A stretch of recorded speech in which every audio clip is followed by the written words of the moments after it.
Waouh, c'est fort. Bonjour à tous, un grand merci de vous être déplacés ce soir. On est vraiment ravis, l'association French Tech est ravie de vous accueillir aujourd'hui pour cet événement dédié à l'inclusion en entreprise. C'est un sujet qui n'est pas tellement traité pour nous ici en territoire et du coup on est vraiment ravis de pouvoir le traiter, surtout dans la tech.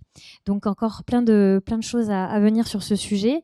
Je vais tout de suite laisser la parole à Hubert Forgeot, le président de la French Tech, qui va vous parler quelques minutes de l'association et ensuite on accueillera notre invitée d'honneur Cynthia Ilouz.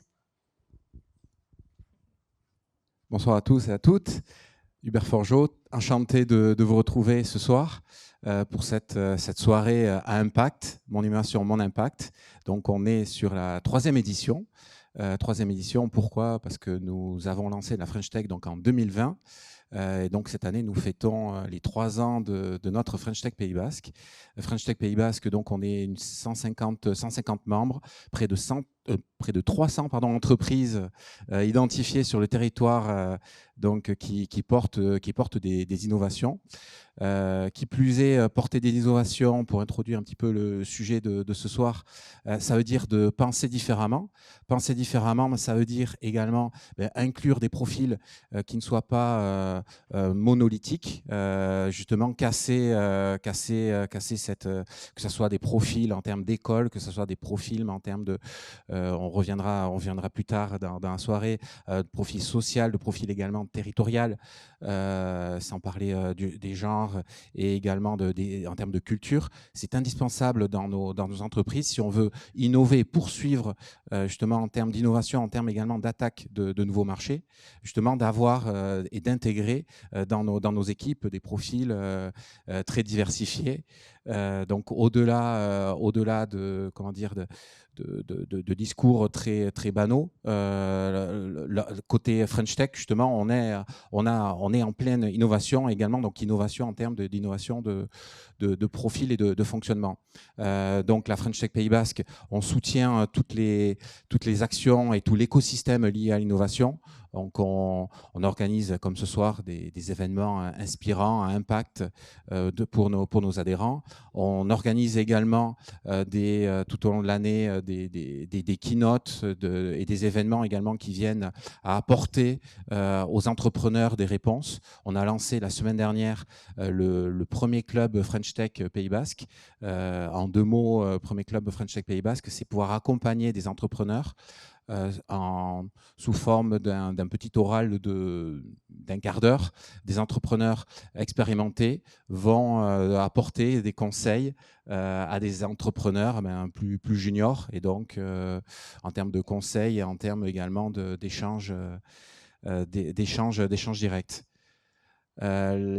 Pour vous donner justement le côté très large de la French Tech Pays Basque, on a cette fresque qu'on a déjà présentée peut-être pour certains, donc qui représente tous les domaines d'activité qui sont représentés dans nos entreprises. Donc on peut voir justement qu'on n'est pas monolithique en termes de secteur d'activité à la French Tech Pays Basque. On est vraiment très large. Donc on va avoir évidemment des pure players digitaux dans le domaine des EdTech. On va avoir des acteurs dans le domaine du tourisme, de l'IoT, dans le domaine de la mobilité, donc sur tous les secteurs clés, les secteurs également qui ont nécessité à repenser différemment des systèmes existants, que ce soit des systèmes en termes de technologie, que ce soit également des systèmes en termes de process. Donc on a vraiment de belles entreprises. Nous en sommes très fiers et nous avons évidemment un écosystème. Pour avoir des startups, on doit avoir également un écosystème qui les accompagne. Écosystème, ce sont des partenaires, que ce soit sur les volets juridiques, sociaux, développement, etc. Et donc on est très attaché justement à la French Tech Pays Basque à ne pas avoir que des startups, mais avoir tout un écosystème. Et ça fait partie de notre mindset justement d'être dans le côté inclusif, d'avoir tout un ensemble de partenaires qui gravitent autour de la French Tech. Le board French Tech Pays Basque, donc j'en profite pour remercier les membres du board présents et présentes ce soir. qui nous accompagnent chaque jour. Nila, je te laisse. Oui. Et justement, on est aussi soutenu par des partenaires parce que sinon, l'association ne pourrait pas avancer sans partenaires. Et on a des partenaires privés comme EY qui est là ce soir, mais également des partenaires publics et institutionnels sans qui on ne pourrait pas avancer, comme le département des Pyrénées-Atlantiques. Et on voulait laisser la parole aussi à Sylvie Mézin qui est élue et qui nous soutient énormément sur nos actions. Oui, bonjour à toutes et à tous. Bon, écoutez, c'est un vrai plaisir de vous soutenir et je crois que on va largement continuer parce que on a 2 French Tech sur ce territoire, la French Tech Pays Basque et la French Tech Béarn. Ils sont tous les 2 très actifs et nous, on est là pour porter ce phénomène d'innovation puisque nous avons été, le département a été labellisé territoire d'innovation et donc par la Banque des territoires, nous avons beaucoup d'argent. Maintenant, il faut qu'on arrive à le donner. Voilà, c'est un peu plus compliqué. Et puis, ce qui me fait plaisir aussi, c'est d'être là aujourd'hui, puisque en tant qu'élu, j'ai pu bénéficier de la parité. Sinon, je ne serais peut-être pas élue. Alors, ça, c'est un tout début, quand même, inclusion, parce qu'on nous a dit, oh, ouais, non, mais vous êtes élus, les femmes, parce que c'est la parité. Alors, on a oublié nos compétences, on a oublié ce qu'on savait faire, on a oublié que maintenant, on peut aussi agir. Et nous, on est là pour agir, on travaille, je crois, très bien, que ça soit une femme ou un homme, c'est exactement de la même manière, on est motivé exactement de la même manière. Alors après, il y a sûrement des choses à changer parce que troisième casquette, c'est celle de l'entreprise. Donc, j'ai eu une entreprise et j'ai été aussi longtemps cadre en entreprise. Et c'est vrai que je crois que vous allez probablement en parler. Je parle de ce côté féminin. Il y a 2 choses que je voudrais dire. C'est tout d'abord bien sûr que les femmes réussissent aussi bien que les hommes. Je prends ce côté un peu féminin, tu m'excuseras Hubert, mais réussissent aussi bien. Seulement dans les études, on s'aperçoit que effectivement il y a des professions qui se féminisent. Toutes les professions libérales, les professions médicales. Donc, ça veut dire que quand même, elles passent le PACES, qui est un concours qui est très costaud, et elles le passent aussi bien que les garçons, bien évidemment. Par contre, à cause de préjugés que peut-être il faudrait casser assez tôt dans l'éducation, on en parlait en aparté, nous n'avons que 10% de jeunes femmes dans les écoles d'ingé. Et pourtant, elles réussissent très très bien au concours, mais elles n'y vont pas, par choix. Donc, c'est peut-être ces choses-là qu'il faudrait casser parce que tu as parlé d'innovation. Et dans l'innovation, tout le monde est capable d'innover, mais quand tu fais des carrières scientifiques, peut-être que tu es plus à même de pouvoir aller vers ces mises en place de start-up et d'innovation. Et le 3e volet, je vous promets, c'est le dernier, c'est celui du département aussi qui appuie l'école de la deuxième chance. Donc, je suis présidente de l'école de la deuxième chance. Cette école de la deuxième chance, elle est là pour les jeunes qui ne se sont pas adaptés au système scolaire français, qui se trouvent sur, comme on dit, sur le carreau un peu, et qui n'ont pas trouvé leur place et qui n'ont pas trouvé leur rôle. Et à qui, depuis, là aussi, ça remonte, le début presque des scolarités, ou au moins un phénomène de cassure, ils ont perdu confiance en eux, on leur a dit qu'ils n'étaient pas bons, qu'ils n'étaient pas là pour faire des études, et que, finalement, il n'y avait pas grand-chose qui pouvait se présenter. Donc, l'école de la deuxième chance, qui sont des écoles nationales et donc territoriales, ici, nous avons 3 écoles, une école sur 3 sites, Bayonne, Mourinx et Pau. On accueille à peu près, on a accueilli, elles se sont montées en 2020 sur le territoire, on est à plus de 300 jeunes accueillis et accompagnés pendant 18 mois. On leur montre plus de 18 entreprises où ils passent en stage pour connaître les métiers. Comment voulez-vous avoir envie d'un métier si vous ne le connaissez pas ? Et donc, tout dernièrement, on a eu une jeune fille de 16 ans, pas du tout de 16 ans, de plus de 18 ans, qui a voulu faire un CAP de carrosserie. Et donc, elle est arrivée, première apprentie de la région Aquitaine, en sortant de l'école de la deuxième chance en carrosserie. Ces choses qu'on ne lui avait jamais proposées, ce sont des métiers en tension. C'est des métiers où les filles réussissent aussi bien que les garçons. Voilà, c'était juste pour fermer la boucle.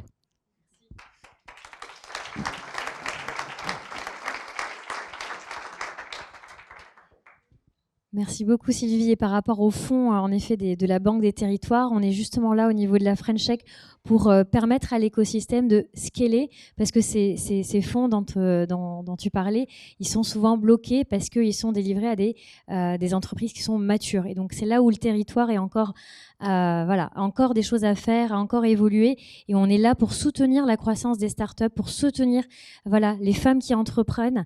Et c'est vraiment tout notre rôle. Et j'espère que tu auras plein de candidats à la Banque des Territoires pour nos entreprises. Voilà, tu baisses le niveau parce que 500 000, c'est beaucoup. Des candidates, j'espère.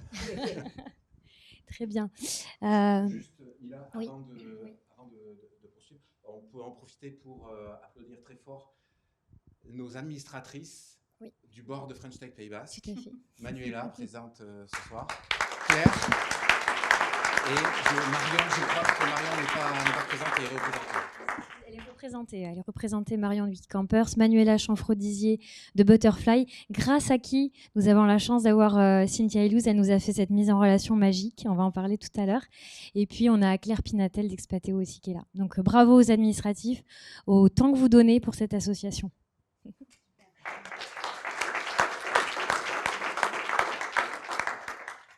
Alors, n'ayez pas peur, là, c'est juste pour vous dire qu'on travaille sur 4 grandes thématiques.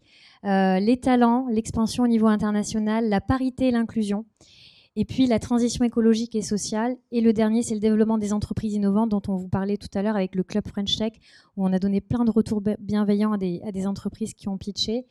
Mon innovation, mon territoire, c'est un événement justement dédié aux jeunes sur lequel on a accueilli les élèves de l'école de la deuxième chance.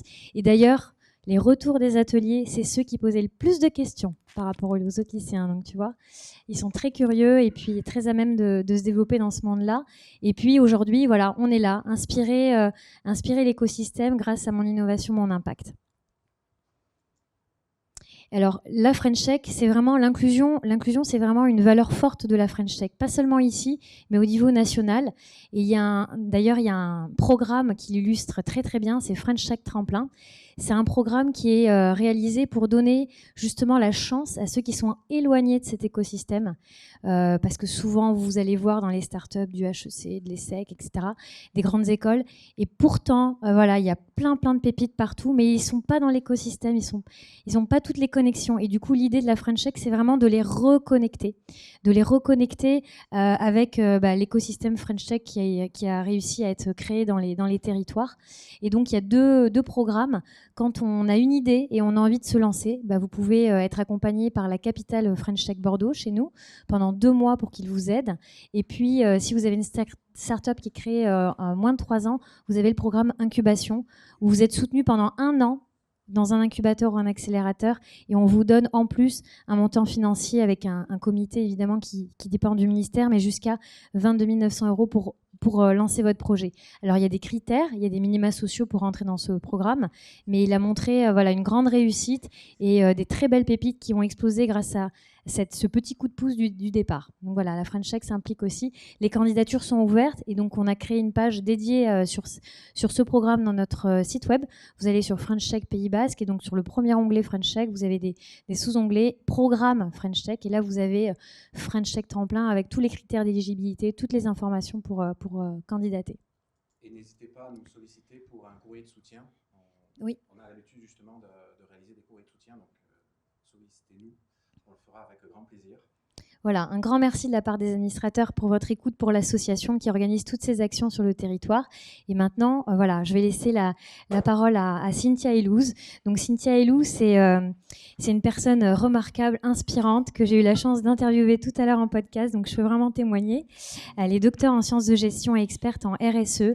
Elle est enseignante en management responsable et entrepreneuriat avec un volet sur le mécénat responsable. Elle est fondatrice des médias de Women Voices et Charité Média et elle est membre du board d'ONU Femmes France. Et elle nous fait l'honneur aujourd'hui d'être présente sur le territoire basque pour nous parler son témoignage, sa vision des enjeux autour de la parité et de l'inclusion et la diversité de manière plus générale. Un grand merci, Cynthia, pour ta présence parmi nous. Merci beaucoup. Bonsoir à toutes et à tous. Merci à la French Tech Basque, Pays Basque, de m'accueillir et plus particulièrement à Neila Tiberinck, Manuela Dizier-Chanfraud et Hubert Forgeot. Merci à tous pour votre accueil.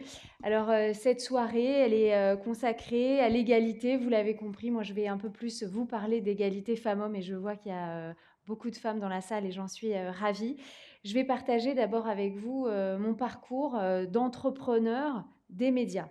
Alors, il y a une vingtaine d'années, j'ai commencé ma carrière chez LCI et je faisais ce qu'on appelle du hot news. Alors, pour ceux qui ne sont pas familiers des métiers du journalisme, le hot news, c'est l'actu chaude, c'est-à-dire qu'on traite tous les jours d'un certain nombre d'actualités que vous voyez régulièrement, c'est-à-dire on compte souvent, malheureusement, le nombre de morts, le nombre de blessés, et souvent de façon assez désincarnée. Alors ça a été pour moi une grande frustration de voir ça, d'observer de cette manière-là les drames humains. Alors j'ai beaucoup regardé ce qui se faisait outre-Atlantique aux États-Unis. Et puis j'ai constaté qu'il y avait beaucoup de philanthropie d'entreprises, mécénat d'entreprises qui existait aux États-Unis, c'est-à-dire que vous l'avez même sur des choses qui peuvent paraître complètement anecdotiques. Par exemple, le financement d'un bout d'autoroute par monsieur et madame Smith ou tel ou tel animal dans le zoo qui va être soutenu par la présence d'une entreprise. Alors ça, c'était il y a évidemment, ce que je vous disais, il y a peut-être 14 ans. C'était beaucoup trop tôt pour la France. Même si j'ai décidé d'y aller, j'ai créé un premier média qui s'appelle Charity. En 2010, on y parle de mécénat social, mécénat environnemental, mécénat culturel, avec des sujets assez variés comme l'écologie, la lutte contre les violences faites aux femmes, la recherche par exemple sur le cancer du sein, etc. L'aventure me passionne, mais en France, vraiment, c'est très compliqué. Je suis honnête avec vous, les entreprises n'étaient pas du tout prêtes. On me ferme la porte au nez et on me dit, bon déjà, on ne donne pas grand-chose. Et si jamais on donnait, on vous le dirait certainement pas, parce que ce que vous voulez faire, c'est très vulgaire.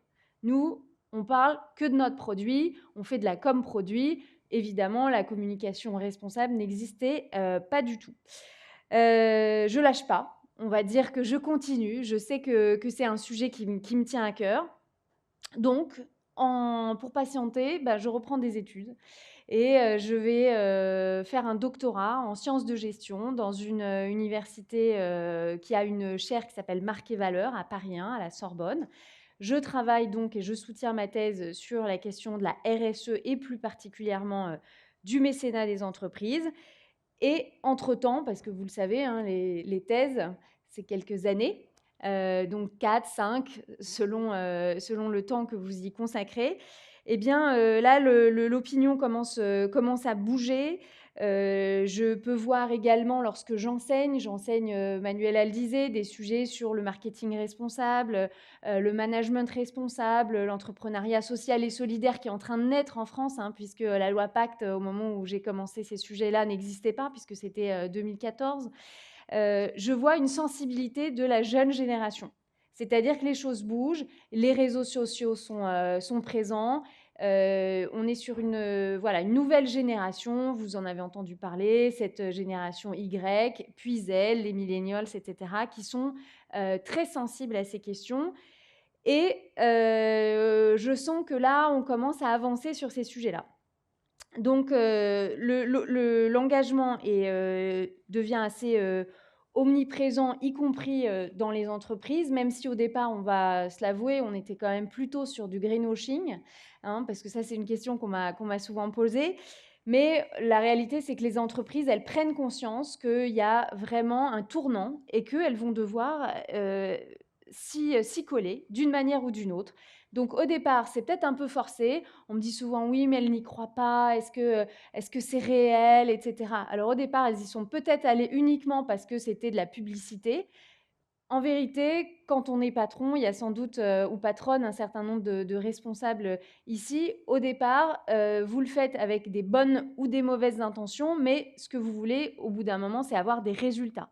Et donc, ce que j'ai pu observer, c'est que les dirigeantes et les dirigeants, même si au départ, ils y allaient de façon un petit peu forcée, eh bien, ils finissaient par regarder les chiffres et voir s'il y avait une progression sur ces sujets à la fin de l'année, puisque on leur demandait aussi un certain nombre de résultats sur ces sujets. Pendant ce temps-là, j'ai continué à publier sur Charity Magazine, qui est devenu Charity Media, c'est-à-dire qu'on est passé d'un média print à un média digital. Et j'ai donné des cours, des conférences, j'ai fait un certain nombre de missions de consulting sur des sujets de RSE. Et puis j'ai décidé plus particulièrement de creuser cette question de l'égalité femmes-hommes, qui était un sujet qu'on abordait déjà très souvent sur Charity, mais d'essayer de pousser encore plus le sujet de l'empowerment des femmes. Je lance un podcast, The Women's Voices, mode du podcast évidemment, et je vois que cette fois, l'audience est présente, les entreprises sont prêtes, c'est un vrai momentum en 2020, et je décide de le séparer, d'en faire une entité différente de Charity. The Women's Voices devient alors un média 100% digital. On a eu un certain nombre de reconnaissances, notamment du ministère de la Culture, qui est le ministère qui est en charge de la presse. Le label Information politique et générale, qui est assez important pour nous, puisqu'il ouvre un certain nombre, par exemple, de subventions, et vous l'avez mentionné tout à l'heure, les subventions pour les jeunes entreprises sont évidemment très importantes. On adresse quel type de sujet ? Eh bien, sujets comme du sexisme, des violences faites aux femmes, mais aussi des événements. On parle business, politique, des sujets culturels. L'objectif, c'est donc d'adresser des inégalités femmes-hommes et la sous-représentation généralisée des femmes. Alors, les inégalités, elles sont partout. Vous le savez, lorsqu'on est une femme. Je pose ici une question. Qui, dans cette salle, parmi vous et parmi les femmes, n'a pas subi soit du harcèlement dans les transports, du sexisme dans son travail, ou même des violences familiales? Qui n'a jamais fait semblant, parmi les femmes, de prendre son téléphone et de téléphoner lorsque l'on est dans la rue? Je vois toujours pas beaucoup de mains se lever. Voilà, donc ces inégalités, regardez messieurs, si vous en aviez pas tout à fait conscience, en tout cas, elles sont vraiment, on les a toutes subies ici, et cette question, je la pose très régulièrement dans les classes, et malheureusement, c'est toujours la même chose, c'est-à-dire qu'on aurait pu se dire que la plus jeune génération ne subissait pas ça, et bien malheureusement, c'est toujours le cas, donc c'est un sujet qui est réel et qu'il faut vraiment adresser.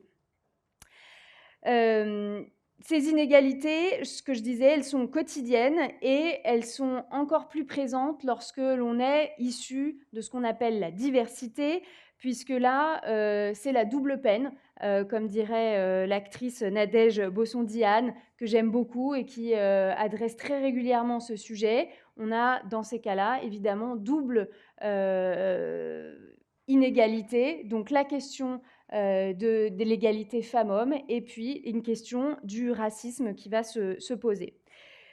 Depuis 2017, vous le savez, il y a eu MeToo, une vague, une déferlante. Alors, c'est pas que les femmes se sont mises à parler, parce qu'il y a eu des combats bien avant les nôtres. La génération d'avant, la génération encore d'avant s'est battue pour qu'on obtienne des droits. Hein, je le rappelle, on n'avait pas le droit de vote, on n'avait pas le droit d'avoir un compte bancaire, etc. Donc, les femmes se sont déjà battues, elles essayaient déjà de faire entendre leur voix, mais le phénomène MeToo a permis d'accélérer, d'amplifier.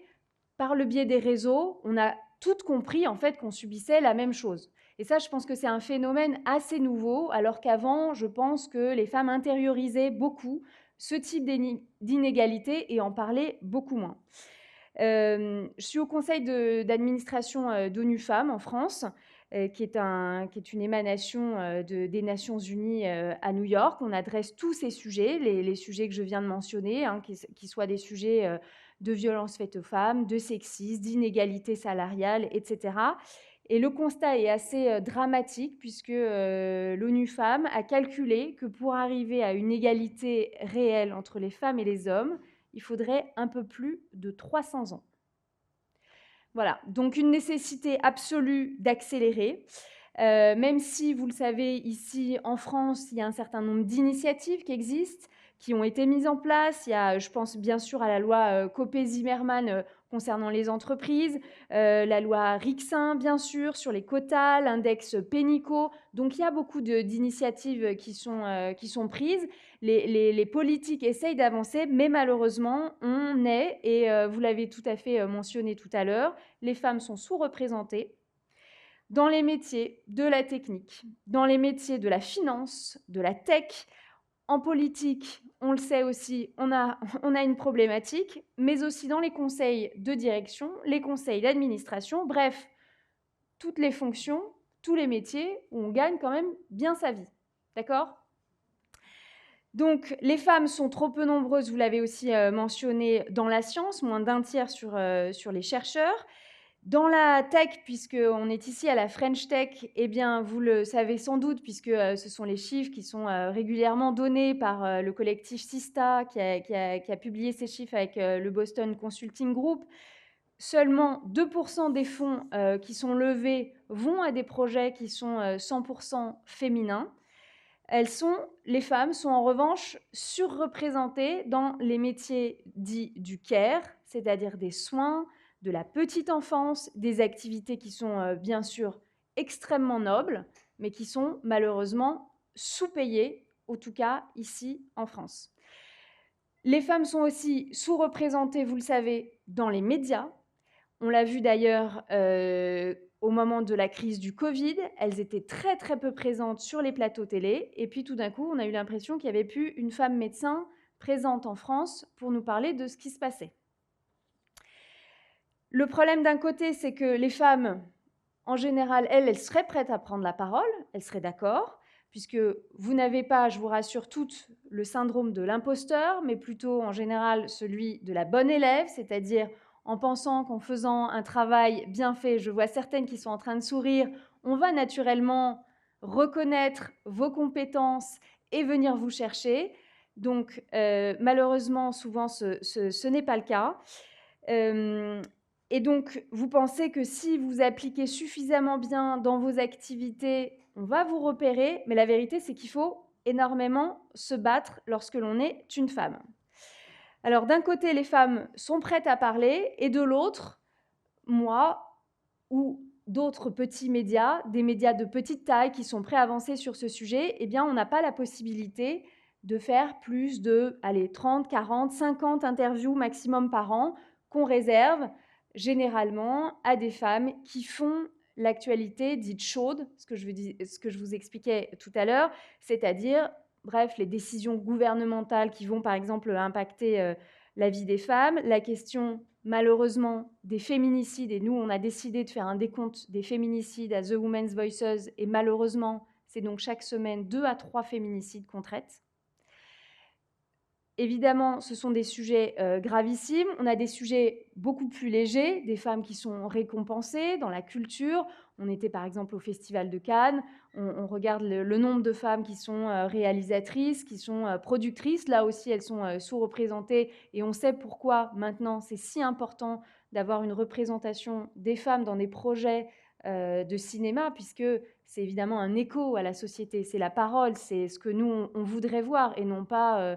le stéréotype de la femme sexy, ou vous savez, il y a une étude qui est intéressante où les films ont été indexés selon le type de réponse qui était donné par des femmes, c'est-à-dire est-ce qu'elles donnaient la réplique à un homme pour valoriser l'homme, d'accord ? Alors la moitié des films n'ont pas passé le test, hein, donc ça c'était assez intéressant à voir.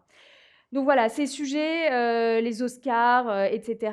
Et on est évidemment sollicité en tant que média, peut-être 100 fois plus, 200 fois plus que ce qu'on pourrait réellement faire comme interview de personnalités qui sont pourtant très intéressantes et qu'on aimerait voir aussi dans les médias. Donc là, je reprends une casquette plus d'entrepreneur. J'ai vu un problème et j'ai essayé d'y répondre et d'apporter une solution. Donc on a développé une innovation, puisque c'est aussi le sujet de ce soir, une innovation tech, une innovation qui est payante, qui s'appelle 5000 Voices. Et là, le but pour nous, c'est de répondre à ce double enjeu. D'un côté, amplifier les voix des femmes et de l'autre, le faire massivement, ce qui n'est pas fait actuellement. On a lancé 5000 Voices en mars dernier. On est déjà très heureux d'être lauréat de Google News Initiative 2023. Donc, c'est un soutien. Vous savez l'importance de Google pour un média digital, surtout pour amplifier les voix des femmes.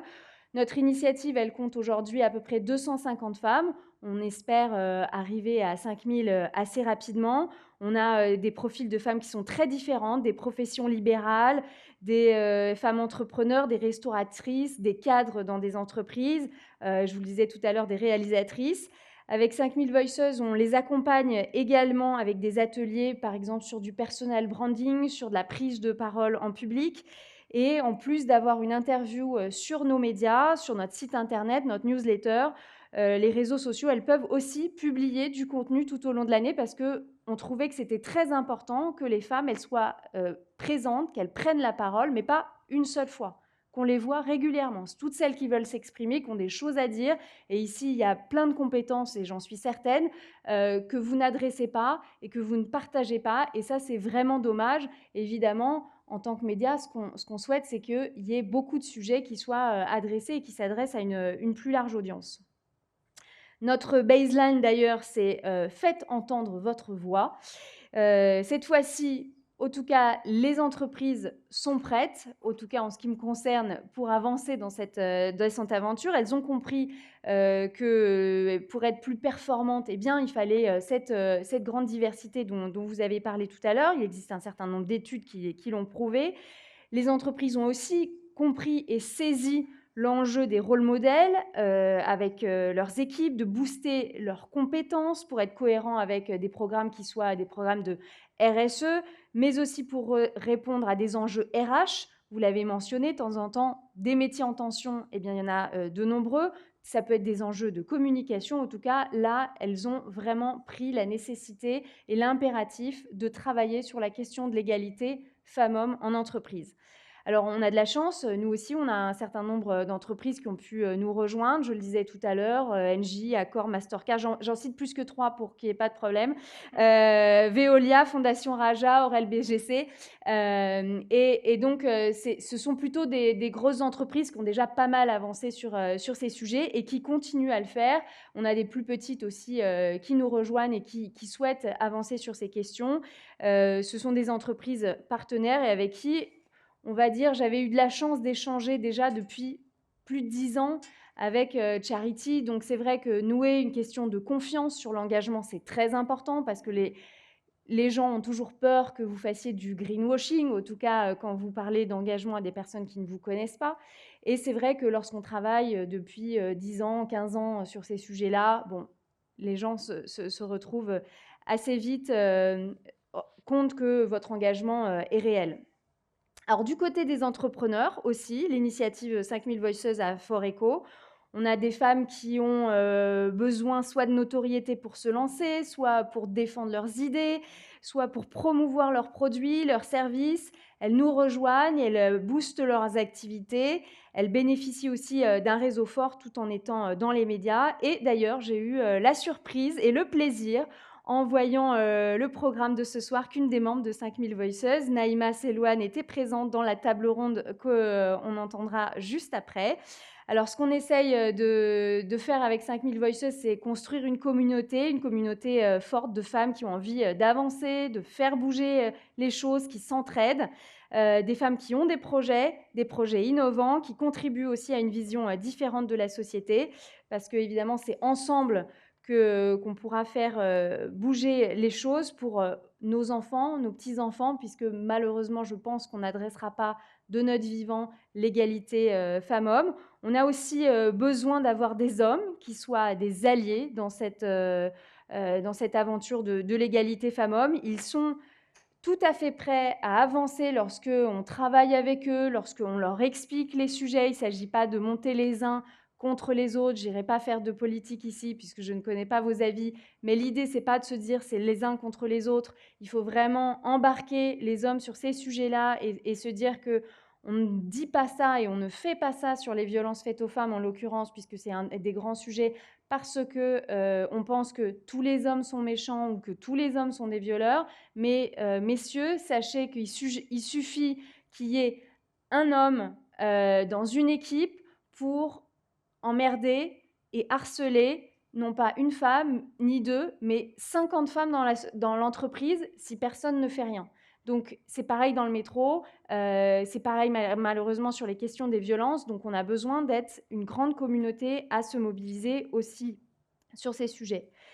La société doit être plus inclusive. Les femmes représentent plus de la moitié de la population. La population féminine ne peut pas être laissée de côté. Donc, elle a quelque chose à apporter pour vivre également dans une société qui soit plus apaisée, avec des idées neuves. Alors, mon message ce soir, il tient en 4 points. D'abord, être entrepreneur, c'est être déterminé et résilient. Vous l'avez vu, j'ai partagé avec vous un certain nombre de déceptions.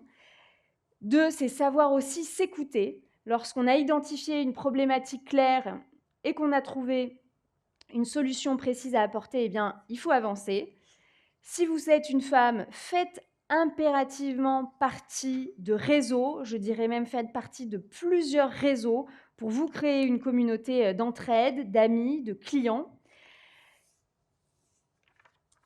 Et enfin, je finirai par ce 4e point, prenez la parole régulièrement dans les médias pour partager vos compétences, booster votre notoriété, votre carrière, vos activités.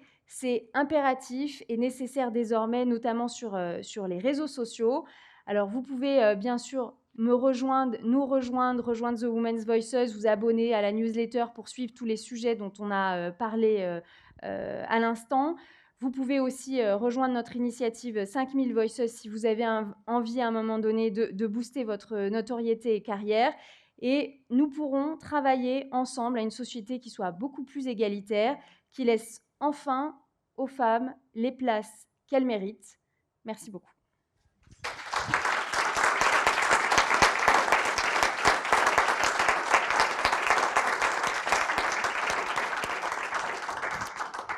Alors maintenant, on a quelques minutes.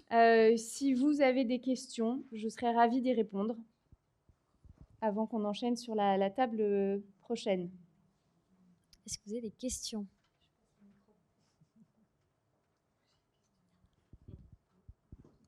Il y a mademoiselle là-bas aussi. Merci Cynthia pour ce témoignage. Tu as parlé de l'entrepreneuriat, tu as parlé de ton parcours, de la persévérance que ça a demandé. Tu es aussi enseignante. Tes actions et notamment ces convictions que tu as, comment c'est accepté, comment c'est pris dans ce milieu qui est celui de l'enseignement? Alors c'est vrai que j'ai créé un certain nombre de cours que j'ai proposés en fait parce qu'ils n'existaient pas. La direction les prend plutôt bien puisque je n'ai pas parlé ici du sujet des ODD, mais l'objectif de développement durable numéro 5, c'est l'égalité femmes-hommes. Lorsqu'on est dans des universités ou des business schools, puisque moi j'enseigne dans les deux, vous avez un certain nombre d'obligations de respecter des ODD et pas que l'ODD numéro 5, et il faut aller traverser et adresser ces sujets-là. Alors, la difficulté, et ça je vais la partager avec vous, lorsque je fais un cours sur l'égalité femmes-hommes, la majorité du temps, je vois à peu près ce que je viens de voir là, des femmes qui sourient et qui me font « oui, oui, oui, je vois bien de quoi vous parlez ». En revanche, au moment où je commence, j'ai plutôt des hommes au fond de la salle, les bras croisés en disant « oh là là, elle va nous casser les pieds celle-là ». Donc, le sujet, c'est de réussir à les embarquer en partageant ce que je viens de faire avec vous sur notamment les sujets qui peuvent être assez simples. Alors, ça m'est arrivé un certain nombre de fois d'avoir des élèves qui viennent me voir et qui me disent merci beaucoup, parce qu'en fait, c'est assez confus pour la jeune génération ce qu'elles subissent. Et quand on met des mots, et puis je passe des slides, celui qui fait ça s'appelle harcèlement, etc. Donc, on met des mots sur les mots. Donc là, en général, on identifie un certain nombre de problématiques et les jeunes femmes sont plutôt reconnaissantes. Par contre, j'ai eu la joie d'avoir plusieurs fois des jeunes garçons qui viennent me voir et des grands costauds qui viennent me dire « Ouais, moi, le premier qui vient emmerder dans un métro, il aura affaire à moi. » Et il se met comme ça. Et voilà. Et ça, je me dis, si au moins j'ai fait comprendre à quelques hommes que c'est pas possible de vivre ça au quotidien quand on est une femme et que malheureusement, c'est le quotidien de beaucoup de femmes, j'aurais gagné le pari parce que c'est vraiment de ça dont il s'agit, je pense. Bonjour, alors déjà merci pour tout ce que vous faites et ma question c'était pour 5000 Voices, est-ce que vous faites une sélection, est-ce que c'est payant, enfin, est-ce que vous pouvez nous en dire un tout petit peu plus? Alors, merci beaucoup de votre question. Alors, c'est une initiative qui est ouverte à tout le monde, mais oui, qui est payante, puisqu'on fait des ateliers, je fais des formations avec des groupes de femmes. Donc, il y a différents types, on va dire, d'abonnements selon le niveau d'accompagnement qu'on va proposer. Ce que je vous disais tout à l'heure, c'est que les femmes, en fait, on a développé un outil tech qui nous permet et qui me permet à notre équipe de rédaction de faire beaucoup plus que ce qu'on pourrait faire, c'est-à-dire 30, 40, 50 interviews dans l'année. Là, l'idée, c'est qu'on pourrait en traiter vraiment de très nombreuses à la journée. Puisqu'on va, et ça j'en ai pas parlé, mais on va le lancer également en anglais à la demande d'un certain nombre de nos partenaires qui veulent aussi mettre en avant des femmes dans d'autres pays. Et vous l'avez compris, je travaille avec je les renoterai pas, mais un certain nombre d'entreprises qui sont multinationales. Il y a une sélection, on va dire, qui est toute relative. Donc, on fait une sélection pour la simple et bonne raison que je ne veux pas demain avoir 5000 dentistes parisiennes qui me rejoignent. D'accord ? Donc, c'est juste parce qu'il faut, on va dire, un aéropage de différentes activités, de femmes qui viennent aussi de différents territoires. Je veux aussi différents âges. Donc, on va essayer à un moment donné d'avoir un équilibre. Donc, voilà, on regarde ce type de choses. Ce que je voulais vraiment mettre en avant dans le projet, c'est de se dire, vous allez pouvoir, en fait, grâce à cet outil tech, rédiger beaucoup plus vite une interview et surtout faire des contributions. Alors, j'ai eu le cas il n'y a pas très longtemps, il y avait une des voiceuses qui s'appelle Tania Gombert, qui a été l'une des premières à nous rejoindre le jour où on l'a lancée, qui a publié une contribution. Au départ, j'ai cru que c'était une de mes journalistes qui avait écrit en pleine nuit. Je me suis dit, tiens, il y en a une, elle n'a pas dormi cette nuit. Et en fait, en ouvrant, je vois un sujet sur la mort de Tina Turner. Et je lis les premières lignes et elle dit moi qui suis une femme issue de la diversité, la représentation de cette femme voulait tout dire pour moi. Et là, je me dis mais c'est pas du tout une de mes journalistes. Et en fait, c'était une contribution de cette membre de 5000 Voices qui a voulu lui rendre un hommage en disant moi, quand j'étais jeune fille, voilà, c'était une icône, elle m'a beaucoup portée, etc. Et elle s'était appliquée à faire un super article. On n'a plus qu'à mettre la photo et on a pu la publier. L'idée, c'est vraiment que chacune puisse s'approprier des sujets, des compétences qu'on a et qu'on ne partage pas forcément. Je vois, par exemple, à titre personnel, je vous ai mentionné mes compétences sur le mécénat. C'est vrai que c'est des sujets que j'adresse régulièrement, mais je pourrais encore le faire davantage. Et je sais que chacune, on a des sujets qu'on ne va pas creuser parce que soit on a l'impression que ça n'intéresse personne, mais rassurez-vous, nous, notre travail, c'est d'éditorialiser derrière. Donc, on relit, on coupe certains bouts, certains morceaux. L'idée, c'est que ce ne soit pas des publications qui ressemblent à des publicités. Donc, même les entreprises qui sont partenaires, elles ne peuvent pas marquer le nom de leurs produits et le prix, etc. Et c'est surtout qu'on ait des contributions vivantes de femmes, parce que ce qu'on n'entend pas, c'est les voix des femmes. Et je l'ai dit tout à l'heure au micro de Neila, mais vous avez peut-être entendu parler du coût de la virilité, cet ouvrage de Lucie Pétavin que je vous recommande, qui dit que 96,4% des prisons sont occupées par des hommes. D'accord ? Donc, ça veut dire, elle a calculé de façon très mathématique et financière, donc le coût en termes de police, de justice, pénitentiaire, et puis les conséquences, c'est-à-dire le personnel hospitalier, on va dire un certain nombre de conséquences psychologiques, etc., etc. Donc, ce qu'on peut imaginer quand même, c'est que si on entendait beaucoup plus les voix des femmes et qu'on prenait plus de place, la société serait quand même beaucoup plus pacifiste. Voilà, mon objectif. Donc les femmes du Pays Basque ont leur place dans... Absolument. pour les territoires. Sauf si vous êtes toutes dentistes. Je ne pense pas. Est-ce qu'il y a d'autres questions? Oui. Bonsoir, merci beaucoup pour votre parole qui est très claire et très inspirante. Moi, je voulais savoir, vous disiez que ça fait plus d'une décennie que vous êtes un peu dans ce milieu et sur ces sujets-là. Quelle est la principale évolution que vous voyez dans votre quotidien d'entrepreneuse par rapport à cette notion d'égalité aujourd'hui? Ce que je vois, c'est qu'on nous entend vraiment sur des sujets. Au départ, ce que je disais tout à l'heure, c'est que c'était du greenwashing. Moi, j'appelais ça du charity washing sur la question du mécénat. C'était, on fait des petits dons. Et ça, j'ai pu en parler avec, par exemple, l'UNICEF qui me disait, il y a telle entreprise qui a décidé de monter un partenariat avec nous pour vendre tel ou tel produit. La vérité, c'est qu'ils ne jouaient pas tellement le jeu et qu'ils reversaient 1 000 €, 500 € sur, je ne sais pas, plusieurs centaines de milliers d'euros qui étaient le produit, on appelle ça des produits partage, qui étaient faits en collaboration avec l'organisation caritative. Donc, au départ, il y avait un vrai sujet sur le greenwashing, le charity washing qui était présent, ça c'est certain. Et petit à petit, il y a un certain nombre de réglementations qui font aussi qu'on avance dans le bon sens. On doit compter. Il y a des rapports, comme vous savez, d'activité, des rapports de RSE. Et là, j'ai vu aussi la transformation des responsables, des dirigeants, des dirigeantes qui, au fond, avaient envie aussi d'avoir une forme de quête de sens dans leur travail. Vous vous souvenez, à un moment donné, il y avait des articles sur les bullshit jobs et tout ça, tous ces jobs qui n'ont pas de sens. En vérité, chacun a envie à adresser des sujets qui sont des sujets écologiques, des sujets sociaux, selon les parcours qu'on a pu avoir. Qui ici n'a malheureusement pas rencontré une des grandes causes. Donc évidemment, on a toutes et tous la possibilité de s'investir, et je pense que le faire via son activité, c'est quelque chose d'assez riche, et ça, c'est une vraie transformation dans les entreprises. C'est qu'avant, c'était pas du tout adressé, et maintenant, je pense que même une entreprise qui ne souhaiterait pas le faire parce que à la tête, il y aurait un dirigeant ou une dirigeante assez cynique, pourrait pas faire l'économie de le faire.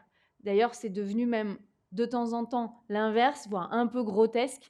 Moi, je vais régulièrement en Normandie, et l'autre jour, je vois sur la devanture, il n'y avait même pas le nom de la crêperie, il y a marqué crêperie responsable. Bon, alors maintenant, c'est devenu presque le sujet à la mode, vous voyez ça partout. Si j'avais déposé le mot entreprise responsable il y a 14 ans, ce qui était les titres que j'ai pu avoir sur les magazines, je vous montrerai les couvertures. Bon, j'aurais à ce moment-là fait fortune. Mais donc là, je pense qu'il y a un vrai momentum avec les entreprises. Et puis, je vous dis, il y a aussi une question de génération.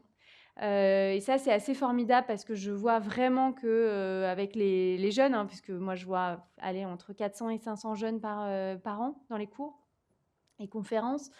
Là, je me rends compte qu'il y a un vrai sujet, c'est que ça les travaille beaucoup, la question de l'écologie est extrêmement présente, ils veulent vraiment trouver des solutions, ils en cherchent, ils essayent aussi de trouver des gens qui portent ces sujets. L'autre jour, j'étais avec une jeune femme lors d'une table ronde qui a monté un média qui s'appelle Les Pépites Vertes, et elle est gentille au micro. Moi, je parlais de Charity et de The Women's Voices. Elle a pris le micro, elle m'a dit « Merci beaucoup parce que je sais que toi, tu l'as fait bien avant moi et ça m'a beaucoup inspirée pour créer ça. » Et c'est vrai que c'est une belle récompense parce qu'on se dit plus on peut embarquer de gens dans l'aventure de l'engagement, que ce soit l'égalité femmes-hommes ou écologique, parce que chacun on a des sensibilités différentes, et souvent, lorsqu'on commence à avoir une sensibilité d'engagement, on a les deux en vérité.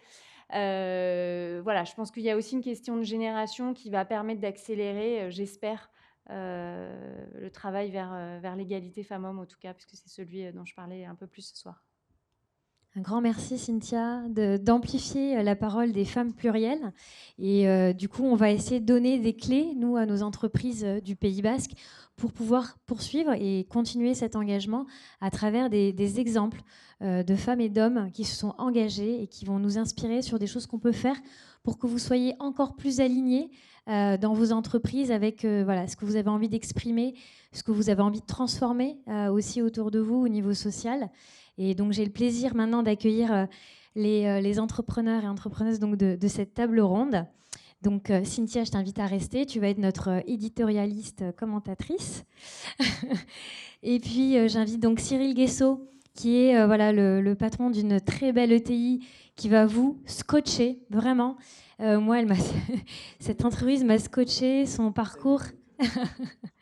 Voilà, tout ce qu'il a fait est vraiment entrepris, mis en place dans l'entreprise, c'est assez incroyable, très inspirant. Donc voilà, Cyril Guessot, Naïma Selouane, qui est voilà, une start-upeuse aguerrie maintenant avec plusieurs start-up, Deep for Climate, Aldatou pour les plus récentes, et puis Bertrand Nenic, qui est un entrepreneur généreux et qui est ouvert à la diversité internationale et sociale, et qui nous a offert des petites choses comme ça, mais juste parce que je suis adhérent, qu'est-ce que je peux faire pour toi? Qu'est-ce qu'on peut faire pour la French Tech? Un peu de valeur, voilà, un peu de valorisation de l'image. Et toutes les photos que vous avez vues juste avant du board, ben c'est grâce à Bertrand. Donc, voilà. C'est des entrepreneurs engagés sur différents sujets, mais aussi au niveau associatif. Donc j'ai vraiment le plaisir de vous donner la parole. Je vous ai un tout petit peu présenté, mais je pense qu'il faut que vous soyez plus précis dans votre présentation. Donc je vais vous laisser vous présenter auprès de l'audience les uns après les autres. Cyril. Bonjour, Cyril Guessot. Alors, vous l'avez au tableau.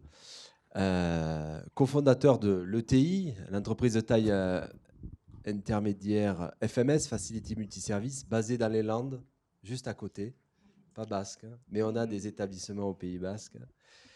Alors, très brièvement, en 2008, nous avons commencé ex nihilo, aucun salarié. Aujourd'hui, nous sommes 710. Donc 460 personnes reconnues en situation de handicap. Nous avons quasiment la parité. On a différents métiers. Mais je me définirais comme un serial social entrepreneur. Voilà, social entrepreneur. S'il y a remarqué, après, je fais des tas de choses. Mais ça n'a pas d'importance au regard de ce que nous allons vivre ensemble comme expérience qui a déjà magnifiquement bien commencé. Il y a de l'engagement. Hein. C'est bien. Donc Naïma Selouane, alors moi, j'ai un parcours plus hétéroclite. J'ai un parcours je suis native de la région parisienne et j'ai été sportive de haut niveau en demi-fond au Racing Club de France, ce qui m'a permis en fait d'avoir un parcours particulier venant d'un milieu pas forcément favorisé, mais qui grâce au sport m'a permis d'aboutir à un parcours plutôt méritant, j'ai envie de dire, et grâce au sport, de pouvoir poursuivre des études supérieures dans de belles écoles, à commencer par un BTS en action co pour sportifs de haut niveau, et qui m'a permis par la suite d'intégrer une belle école de commerce. Et puis, j'ai poursuivi parce que j'ai pris goût aux études pour aller vers un 3e cycle en management environnemental et en finance Paris-Dauphine et l'American University. Oui, parce que j'ai une appétence pour l'international aussi. Voilà, cela étant dit, j'ai travaillé d'abord dans le monde environnemental. J'ai démarré de suite dans le secteur des marchés industriels, dans la valorisation et recyclage des déchets. Secteur où très peu encore de jeunes filles qui sortaient d'école ou en tout cas d'universités financières allaient. C'était essentiellement dans des parcours orientés luxe, orientés communication, plutôt que des filières industrielles. Puis par ailleurs, j'ai intégré différents secteurs à l'international, notamment pour le coup, je suis allée dans le luxe, des développements, des corners à l'international, pour ensuite atterrir ici au Pays Basque, ça fait maintenant 20 ans. Et en fait, j'ai découvert ce qu'était le monde de l'entrepreneuriat directement. Pourquoi? Parce que j'encourage toutes celles qui viennent de l'extérieur ou qui sont d'ici, qui cherchent à développer leur activité, de commencer peut-être par le commerce. Pourquoi le commerce? Parce que le commerce est une ouverture vers les autres. Dès lors, on a l'appétence de discuter avec les personnes, on crée des réseaux, on s'intègre dans des associations et c'est comme ça que j'ai intégré le monde des réseaux. Ça a démarré par là. Et puis par ailleurs, quand une vie d'entreprise, parfois on vit un déclin, donc j'ai fermé. Voilà, tout simplement, et ce qui m'a permis de rebondir très très vite. Donc la notion de réseau est importante aussi parce que ce qui m'a permis de trouver un job à la Technopole dans le bâtiment à énergie positive. Donc vous voyez, on revient à ses amours finalement grâce au réseau. Et puis dans le monde assurantiel. Et puis finalement, à un moment donné, je me suis dit que je pouvais finalement créer ma propre activité. Donc j'ai développé il y a quelques années un cabinet indépendant de courtage en crédit et assurance. Et pendant le Covid, c'était soit j'arrête, soit je continue. Et comme je suis plutôt de caractère battante et motivée, je me suis dit, pourquoi ne pas allier tout mon parcours professionnel et personnel. Donc j'ai développé une plateforme de courtage à impact. Impact pourquoi? Parce que l'empreinte carbone du site est très faible. Merci Antique Pays Basque pour votre accompagnement par ailleurs. Merci au réseau Entreprendre aussi d'avoir cru en ce projet. Et puis de là, je souhaite développer un réseau local de courtiers engagés. Slofin deviendrait donc le partenaire des courtiers indépendants. Ça, c'est un premier volet. Et je me suis dit, Naïma, ne t'arrête pas, continue. Et là, j'ai créé 2 startups à impact, une plutôt Climate Tech. Qu'est-ce que ça veut dire? C'est un outil qui va permettre aux acteurs de la finance, notamment les banques ou investisseurs, à orienter leur financement en respectant la trajectoire climat et la trajectoire des objectifs de développement durable, de manière à ce qu'à horizon 2050, on puisse effectivement tendre vers cette hausse de température qui, pour le moment, n'est pas du tout acté, c'est-à-dire à plus de 2 degrés max, mais on est plutôt sur une orientation à 3 degrés, si vous lisez l'actualité.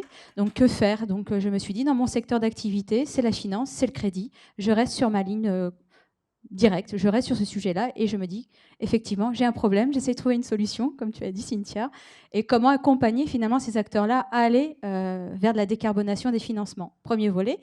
Et la deuxième, c'est plutôt un outil qui va aider finalement mes confrères et autres conseillers à être dans leur devoir de conseil, qui intègre la démarche RSE dans leur devoir de conseil. Voilà, et puis à côté de ça, je suis aussi maman. Voilà, parce qu'il faut le dire, ça nous permet d'avoir plusieurs casquettes, et je suis une femme de réseau. Je suis par ailleurs la présidente du réseau des femmes chefs d'entreprise Pays Basque. Merci beaucoup Naïma. On a des mamans et des papas. À toi. Bonjour tout le monde. Où sont les hommes? Ils sont là. Nous sommes sous-représentés. Bonjour, donc je m'appelle Bertrand. J'ai travaillé avant dans Internet, dans une autre vie, et j'ai tout abandonné après la première explosion de la bulle, dans les années 2000, en me disant que c'était pas pour moi, et que je voulais plus faire de commerce, et que je voulais faire ce que j'aimais, uniquement ce que j'aimais, égoïstement. Donc j'ai monté une agence de photo à Biarritz, parce que c'était vraiment ma passion. Mais au moment où la photo se cassait la figure, les médias, tout ce qui est musique et autres, le numérique a un petit peu chamboulé la donne. Et donc c'était un peu difficile. Et on s'est rapidement rendu compte qu'on ne pouvait plus vendre nos photos au prix où on les vendait avant. Moins facilement, le public ne venait plus vers nous, se faire tirer le portrait. Et donc il fallait qu'on aille vers eux. Et donc ce qu'il fallait pour ça, c'est un outil web, pour raccourcir la chaîne décisionnelle. Et il n'existait pas. Donc j'ai contacté des anciens collègues développeurs, etc., pour faire un petit truc pour notre agence à nous. Et on s'est vite rendu compte que si on en avait besoin, peut-être que d'autres en avaient besoin. Et donc là, j'ai replongé. J'ai échoué donc dans ma carrière artistique. Et donc le cahier des charges était clair. Il y avait besoin d'un outil. À l'époque, il y avait encore 12 000 photographes, et le temps de faire le cahier des charges, il en restait 8 000 en France. Donc c'était la Bérésina, et on a attaqué par un marché qui était en perdition totale. Mais comme on était des passionnés, on a fait un outil mutualiste, non payant, qui permettait aux photographes d'aller shooter pour leurs peut-être futurs clients, publier gratuitement des millions de photos, et les vendre peut-être si les gens aimaient leurs photos. Et ça a fonctionné, ça a mis un peu de temps quand même. Et aujourd'hui, il y a 18 000 photographes qui utilisent notre plateforme. On est uniquement français, franco-français. En tout cas, nos services, pas dans l'entreprise. Et on est très heureux de se développer comme ça. Voilà. Merci beaucoup, Bertrand.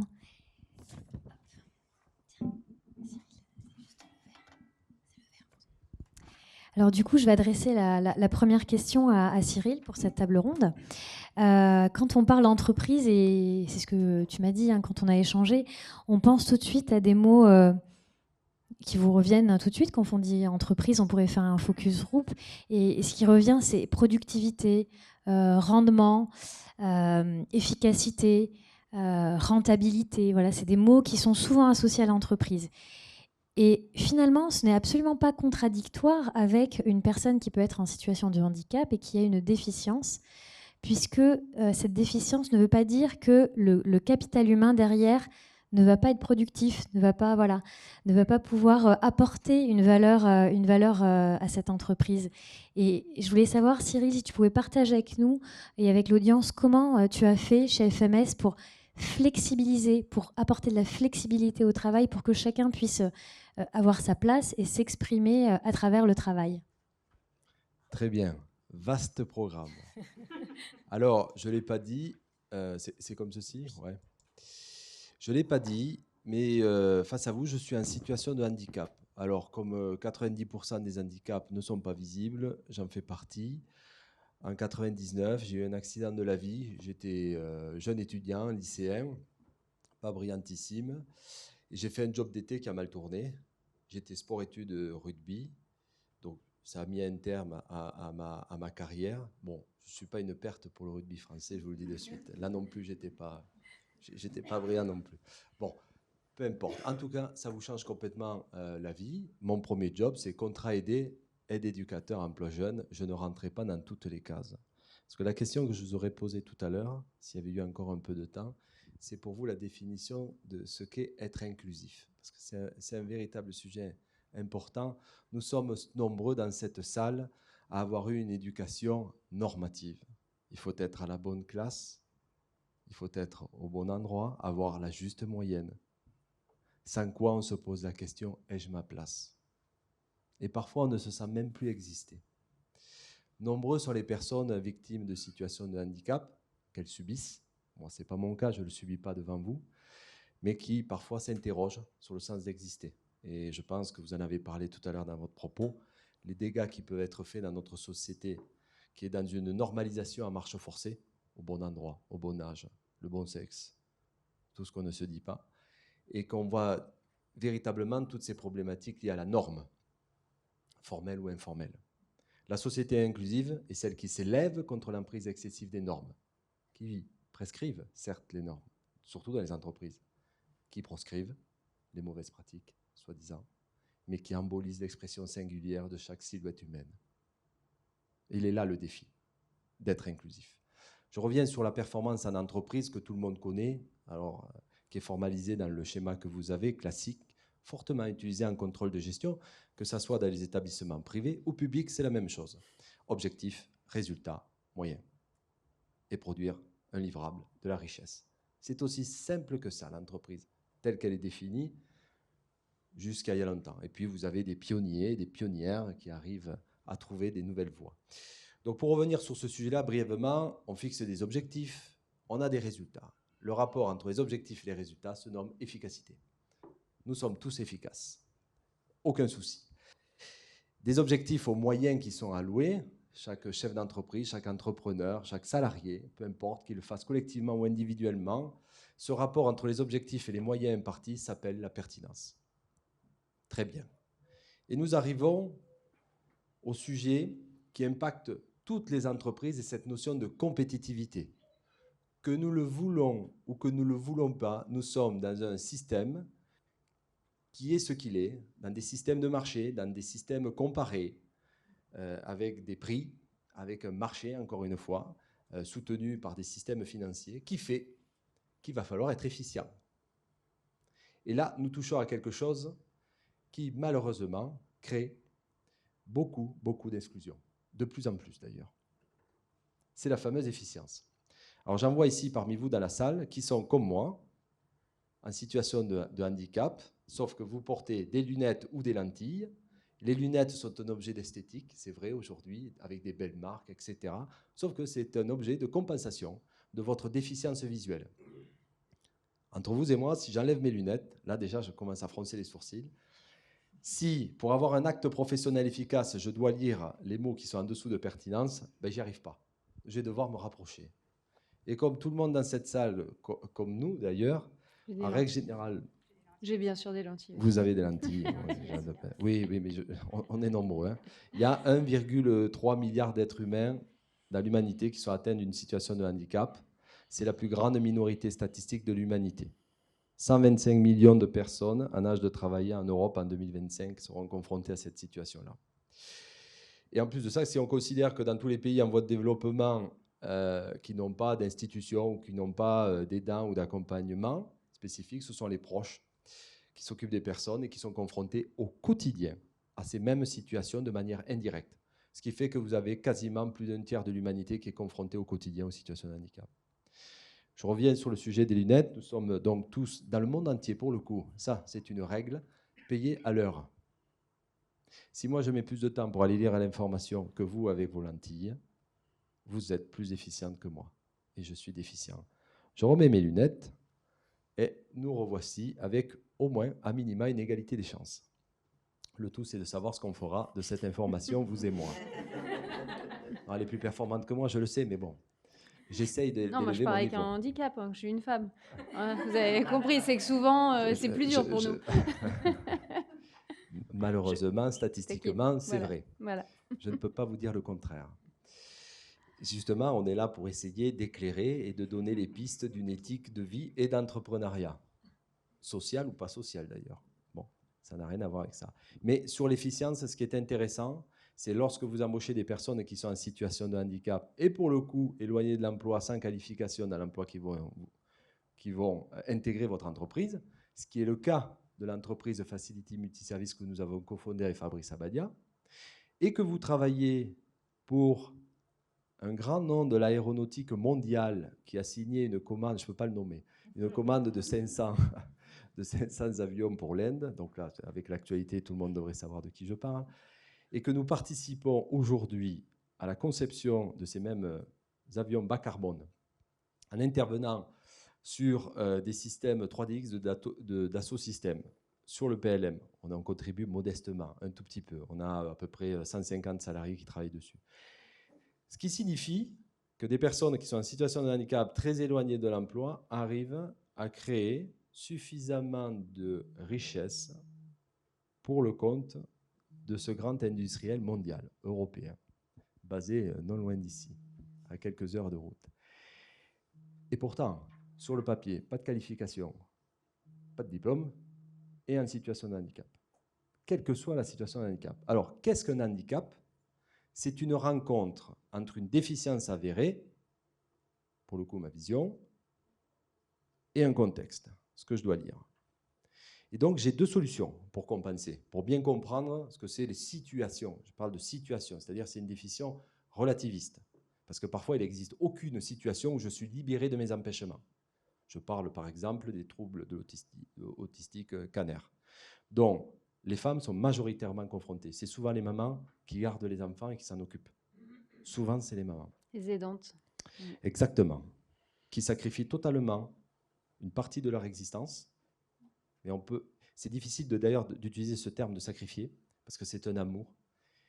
Et donc, ça demande beaucoup de regards biaisés sur la vie que l'on peut avoir dans ces circonstances-là, quand la société n'est pas capable de trouver des solutions en toute fraternité. C'est un autre sujet, mais la fraternité est véritablement le chemin que tout le monde peut emprunter.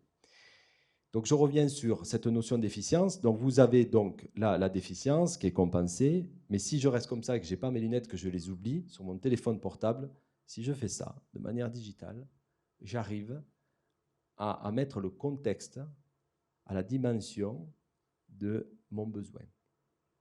C'est-à-dire que j'arrive avec le numérique à satisfaire tout mon environnement de travail. Alors, évidemment, me concernant, tous les environnements de travail ne sont pas digitalisables, si je peux prendre ce néologisme, mais pour le coup, je peux adapter le contexte. C'est ça, flexibiliser, accommoder et rendre agiles les contextes de travail. Alors, je vais vous donner juste un exemple de ce qu'on peut faire, nous, dans l'entreprise. Donc, nous avons des activités informatiques, pour la grande majorité, et aussi des activités logistiques, car nous avons une mission qui est de créer un maximum d'emplois auprès des personnes en situation de handicap. Donc, à chaque fois, on entreprend, on crée des activités pour essayer de créer un maximum d'emplois. Dans la logistique, on a à peu près 130 personnes. Tout le système d'information est structuré par notre propre système informatique. Nous l'avons développé, structuré par nous et pour nous. Ce qui signifie qu'on est capable de faire du business process reengineering à tout moment. Nous n'avons pas acheté un logiciel du marché qui normalise notre façon de travailler. Vous travaillez dans l'industrie aéronautique, je suis prêt à parier que vous allez acheter l'ERP qui s'appelle SAP, etc., etc., etc. Et vous allez, vous, être humain, vous adapter à ces systèmes-là et aux normes qui vous imposent pour travailler. Ce ne sera plus un enjeu de compétitivité pour vous parce que vous aurez tous les mêmes systèmes informatiques. Ce qui n'est pas le cas chez FMS. Au premier jour de FMS, en 2008, lorsqu'on a créé l'entreprise avec Fabrice Abadia, première embauche, ce n'est pas un assistant comptable, assistant administratif, non, pas besoin de tout ça, un urbaniste en système d'information. Depuis le premier jour de l'existence de FMS, nous avons fait deux choses. Un, maîtriser entièrement notre système d'information. Nous sommes une entreprise digitalisée depuis le premier jour. En entreprise adaptée, d'accord ? Je reviendrai sur ça. Deuxième, une culture d'entreprise. 4 valeurs, 8 savoir-être, appréciés tous les trimestres. Pourquoi on a fait ça ? On a voulu créer une culture d'entreprise qui allait permettre de travailler l'efficience collective. C'est-à-dire d'avoir une pression non pas sur l'individu, mais sur le collectif. Cette pression qui est une pression environnementale qui vient de l'extérieur. L'entreprise est ouverte sur l'extérieur, c'est une entreprise ordinaire qui n'est pas une nurserie. Le monde n'est pas une nurserie. Et nous ne sommes pas des dieux architectes. Et nous nous considérons bienveillants à l'égard de chaque silhouette humaine que compose l'entreprise parce que nous écoutons les besoins de chacun. Et nous leur apportons un feedback positif sur chacun de ces besoins. Et en les connaissant, on constitue à travers cette culture d'entreprise ces 4 valeurs qui nous permettent de prendre des décisions. À chaque fois qu'il y a une décision à prendre dans un service, dans un groupe, dans une équipe, tout le monde est en capacité à prendre en compte, comme dans un Rubik's Cube, les besoins de chaque silhouette humaine qui compose cette équipe. Ça se fait naturellement. Et ça, pour le travailler, il faut qu'on ait une éthique. Cette éthique, on la constitue avec une culture d'entreprise qui doit être partagée. Qu'est-ce qu'une culture d'entreprise ? Je crois que je l'avais mise ici. Tropenard reprend la définition de Shane pour définir la culture comme la manière dont un groupe de personnes résout ses problèmes. Aussi simple que ça. Vous prenez les 4 valeurs de FMS, solidarité, autonomie et responsabilité. La conjonction de ces 2 termes se définirait comme empowerment en anglais, traduit maladroitement comme empuissancement, développer la capacité d'agir, de faire, l'adaptabilité et l'effort. Non pas l'effort d'aller au-delà de ce que l'on peut, mais l'effort de persévérer dans son être. C'est-à-dire de découvrir sa nature profonde et de pouvoir se réaliser et se sentir exister. On se sent exister lorsqu'on appartient à un groupe. On se sent exister lorsqu'on se sent utile à ce groupe. Pour FMS, dans la composition de son modèle, oui, voilà, j'ai le temps, ça allait être compliqué, je vais m'arrêter là. Nous avions 2 méthodologies, en fait, toute la partie, on va dire, d'accompagnement individuel, toute la partie de création de richesse, avec, comme dans toutes les entreprises, la GPEC, le niveau acquis et le niveau requis de ce dont on a besoin en matière de compétences, et après, dans tout cet écosystème, avec les personnes en situation de handicap et l'ensemble de leurs besoins, on travaille ce qu'on appelle le processus d'individuation, c'est-à-dire qu'on lui met à disposition un écosystème qui lui permette ça. Le processus d'individuation, bon, c'est des termes un peu techniques, c'est le fait d'être soi. Découvrir notre nature profonde. Et il paraît que le bonheur, c'est de réaliser sa nature profonde. Je vous remercie.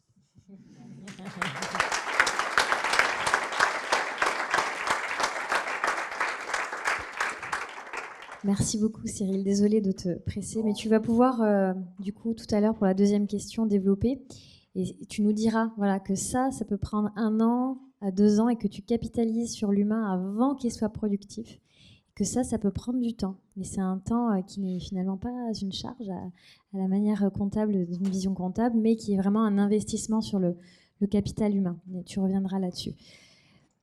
Donc moi je voulais du coup poser la question à Naïma. Mais justement, Cyril a fait une très belle transition sur la norme et l'entreprise qui est normée.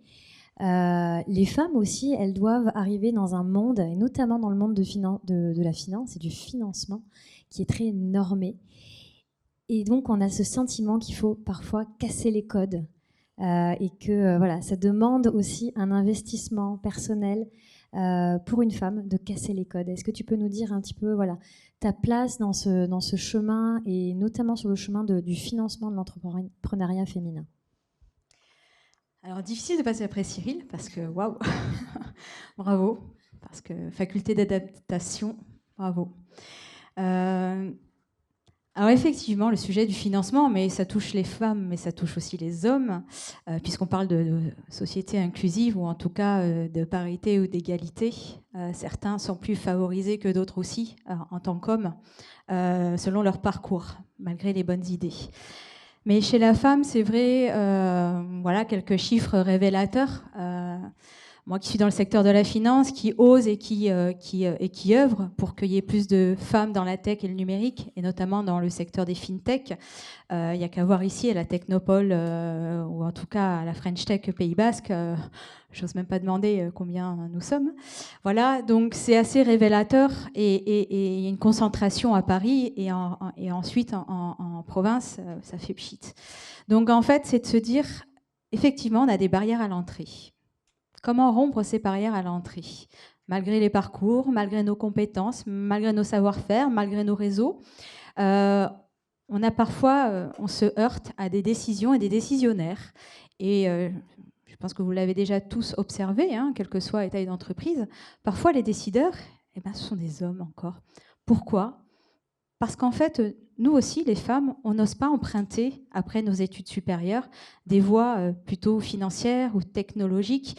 Je l'ai dit tout à l'heure, et Cynthia l'a dit également, et Sylvie, tu l'as aussi dit tout à l'heure, on va plutôt vers des filières de commerce, de luxe, voilà, mais qui n'ont rien à voir avec finalement le métier sur lequel on voulait se prédestiner, en tout cas les filières d'études qu'on avait voulu emprunter, hormis la médecine en effet, où c'est quand même assez féminin. Donc j'ai assisté en début d'année, j'étais invitée à Paris justement sur les femmes numériques et la place des femmes dans la tech. Waouh, on est ressorti vraiment déboussolés. C'était les premières assises organisées donc à Paris, hein, au ministère des Finances et programme France 2030. Moins de 12% des femmes ingénieurs. C'est juste se dire, eh bien, qu'est-ce qui se passe après et comment motiver effectivement la jeune génération à venir, plutôt jeune fille, à emprunter des études et des filières tech, mathématiques et financières sans qu'elles en aient peur en fait. Il ne faut pas en avoir peur. Pour ma part, j'ai emprunté une filière effectivement peut-être plutôt scientifique ou mathématique, mais néanmoins je suis allée dans le commerce d'abord. Voilà, j'ai emprunté ce parcours que la plupart font. Mais pour autant, à un moment donné, notre parcours, notre expérience professionnelle fait que les nouvelles technologies font partie de notre quotidien si on veut exister encore demain. On ne peut pas passer à côté, quelle que soit l'activité. On doit s'intéresser au monde aujourd'hui du numérique. Quand on entend parler de ChatGPT, on peut se poser des questions sur les évolutions à venir et comment utiliser cet outil sans qu'on en ait peur. Et en fait, je me suis dit qu'il fallait que je m'y intéresse. Et comment, en m'y intéressant, je peux développer des solutions et des outils qui soient utiles au bien commun et qui puissent servir finalement. Et oui, j'ai cette appétence pour mes engagements auprès du climat, de l'environnement. Ce sont mes leitmotivs, les femmes dans l'entrepreneuriat. J'y suis très engagée parce que c'est en donnant l'exemple, c'est en étant des ambassadrices toutes ici que nous sommes. Et on ne peut pas le faire sans les hommes. Il faut bien le savoir, ce n'est pas une dualité, c'est un travail en commun. Et donc, pour en revenir au sujet des financements, c'est que plus il y aura effectivement une parité dans les organes décisionnaires pour octroyer des financements, ou en tout cas pour analyser le risque, et ne serait-ce nous questionner sur nos projets, plutôt que de se dire, mais pardon, votre ambition, là, vous ne trouvez pas que c'est un peu trop ou un peu trop faible ? C'est souvent des questions récurrentes. Ou alors, comment allez-vous faire pour gérer plusieurs activités ? Mais pardon, il existe des entrepreneurs qui ont de belles sociétés et qui gèrent plusieurs activités. J'ai failli répondre la semaine dernière à une personne en disant, mais si demain vous vous retrouviez avec des triplés, vous feriez quoi ? on est à même, on est intelligent, on sait travailler, on sait s'organiser et on aime prendre des risques. Et l'entrepreneuriat, c'est aussi prendre des risques. Et très souvent, on nous demande d'être caution, d'avoir de l'apport. Et c'est là où le bas blesse, en fait. C'est qu'on nous demande tout de suite d'avoir au capital des investisseurs ou une certaine somme pour nous octroyer de la confiance. Et en fait, c'est plus le projet qui est jugé, c'est nous. Et in fine, qu'est-ce qui est intéressant, c'est quel projet on porte, où on veut l'amener, quelle stratégie il y a derrière. On parle d'inclusivité, effectivement, mais des projets, il suffit de savoir s'entourer, il suffit de s'entourer des bonnes personnes. Et voilà, et tout ça, pour vous dire que seulement 3% dans le secteur de la FinTech, il y a 3% de femmes en 2022, il y a eu une baisse de plus de 67% par rapport à 2021. Donc je n'ose même pas imaginer le chiffre sur 2023. Naïma, justement, Cynthia voudrait rebondir et apporter un point par rapport à ça. Absolument, vous avez peut-être été à Vivatech ou entendu parler de Vivatech, qui était il y a quelques jours seulement. Je veux rebondir sur ce que tu dis sur les chiffres, etc. Il y a, alors déjà, sur Femmes at Numérique, puisque tu l'as mentionné, il y a Elisabeth Moreno qui va rejoindre la tête de Femmes at Numérique. Donc, on espère qu'elle va faire bouger les choses en termes d'inclusion, pour le coup, puisque c'est un message qu'elle porte assez fort. De l'autre, il y avait Muriel Pénicaud qui était là et qui en a beaucoup parlé. Vous vous souvenez, l'ancienne ministre du Travail qui continue à œuvrer sur ces sujets d'égalité et donc qui a pris la parole justement sur ce sujet des femmes et de leur présence sur la tech. On a fait des sujets là-dessus, c'est pour ça que je me permets de rebondir. Muriel Pénicaud n'est pas en ligne, mais les autres, on les verra. Et Aurélie Jean, que vous connaissez aussi peut-être, une scientifique numéricienne. Alors j'espère que vous la connaissez parce que c'est peut-être l'une des seules qu'on voit à peu près en France qui intervient sur l'intelligence artificielle, etc. Et elle essaye vraiment d'embarquer. D'abord, elle est jeune, elle est dynamique, elle est hyper brillante. Elle a déjà écrit 3 bouquins et elle essaye vraiment d'embarquer les jeunes filles, les jeunes femmes dans ces métiers scientifiques et de la tech. Et elle était interviewée sur l'un des stands avec Elisabeth Richard, qui est directrice des relations avec la société civile chez Engie. Et elle expliquait qu'en gros, il y avait plusieurs choses pour essayer de les mobiliser. Que la première, c'était que grâce à la science, les jeunes filles allaient apprendre toute leur vie et que c'était assez formidable. Donc voilà, ça c'était un premier sujet. Ensuite, que grâce à la science aussi, les femmes pouvaient réellement changer les choses. Et enfin, on y revient, que dans ces métiers-là, on gagnait bien sa vie et que c'était une des bonnes raisons d'y aller. Alors, ton sujet, c'est la finance. Nous, on a un partenaire aussi dans la finance. Et donc, il m'expliquait qu'il avait justement ces problématiques de pas assez de femmes dans ses effectifs.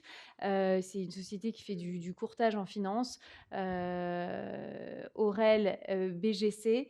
Et il me disait que pourtant, c'était des métiers où les marchés s'arrêtaient à 16-17 heures. Donc, c'était pas incompatible avec la vie de famille et qu'il fallait juste qu'on arrive à capter ces femmes qui font pourtant, et vous l'avez mentionné, Madame la députée, qui font pourtant ces écoles, qui vont dans des parcours en finance et qui voilà, abandonnent après. On le sait, les grossesses, etc., sont des freins au développement de la présence des femmes dans la finance. Donc voilà, je voulais juste rebondir sur les sujets que Naïma, vous avez évoqués.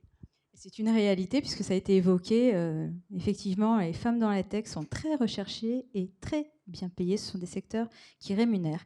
Et pour autant, il y a un moment donné, c'est quel sens on veut donner à sa vie et à son travail.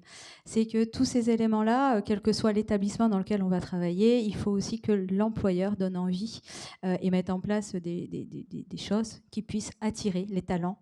Et il faut repérer des talents même dans des entreprises déjà bien établies et de permettre à certaines de s'élever et leur permettre d'avoir cette chance, effectivement, l'égalité des chances, d'atteindre en interne à des postes peut-être à laquelle elles aspirent, mais pour autant, elles ne sont pas forcément ou écoutées ou entendues. Enfin, c'est un peu la même chose, mais en tout cas, voilà, je pense que c'est nécessaire de le dire et que, mesdames, Osons intégrer les conseils d'administration, osons nous intégrer dans les mandats patronaux, osons être visibles, osons, voilà, toutes ces parties prenantes. Il est nécessaire d'être présente parce qu'on a beau dire ce que l'on veut.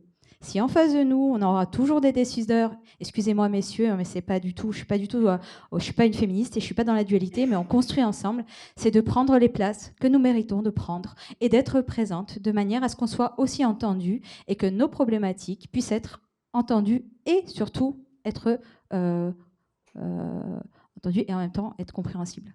Voilà. Merci. Donc merci beaucoup. Mais du coup, ça fait une très belle transition aussi pour Bertrand. Et puis pour... Bravo. Ah oui.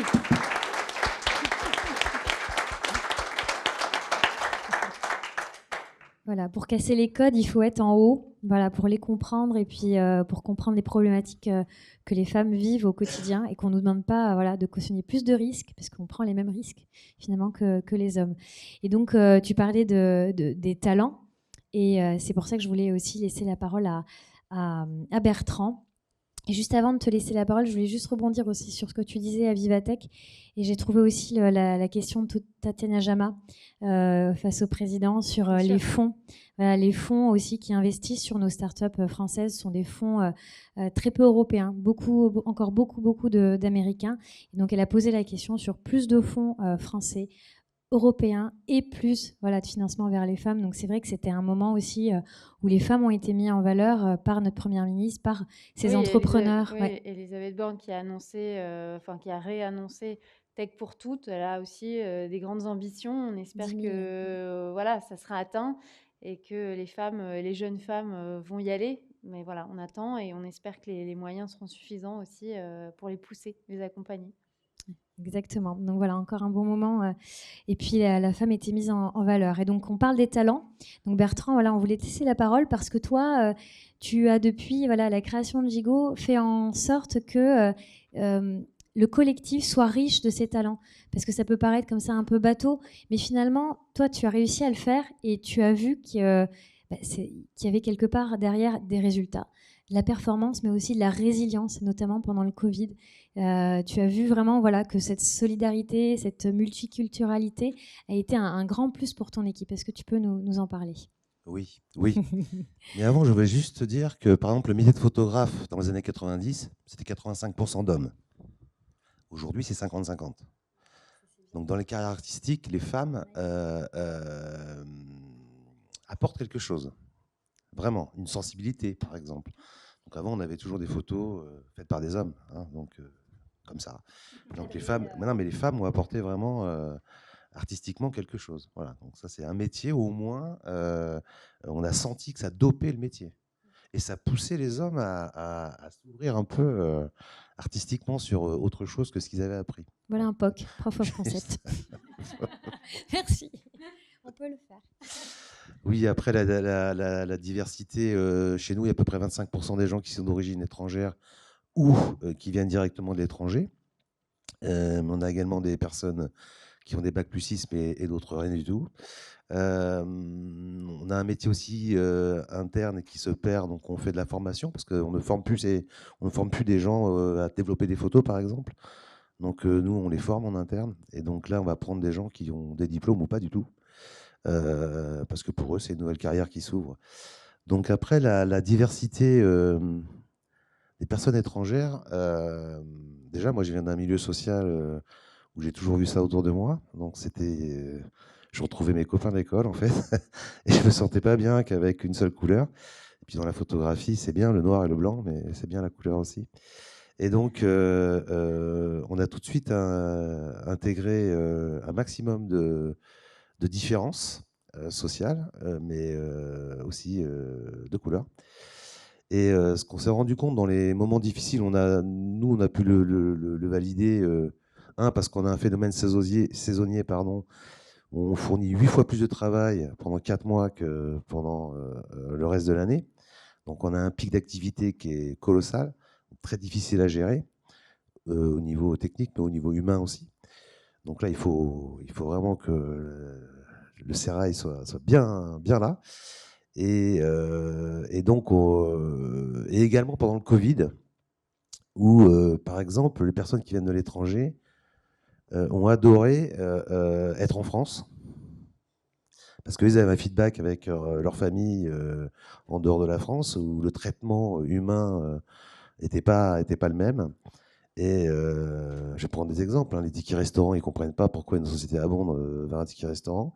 Donc, ils expliquent au personnel de l'entreprise qui, elle, est issue de notre grande France, la différence, parce que nous, on ne la voit plus, en fait. On est tellement habitués à être biberonnés, on va dire. Donc, nous, on ne le remarque plus. Et donc, ces personnes-là, elles apportent ça. C'est direct, hein, c'est une force. Donc, ça allume la lumière à tous les étages aux personnes qui ne voyaient plus rien, quoi, en fait. Parce que le français râle beaucoup. Donc là, ils allument l'interrupteur et waouh, ah ouais, donc prise de conscience pour les autres. Donc déjà, pour un entrepreneur, ça, c'est du pain béni. Et puis après, ils se débrouillent. Ils ont une force terrible. Et déjà, ils sont arrivés jusqu'ici. Pour certains, ça a été un parcours assez compliqué. Et donc, ils sont dans l'abnégation, quoi. Ils sont là, quoi. Et donc, dans les moments difficiles, en fait, c'est eux qui apportent le plus, et les autres, par mimétisme, sont obligés d'être présents.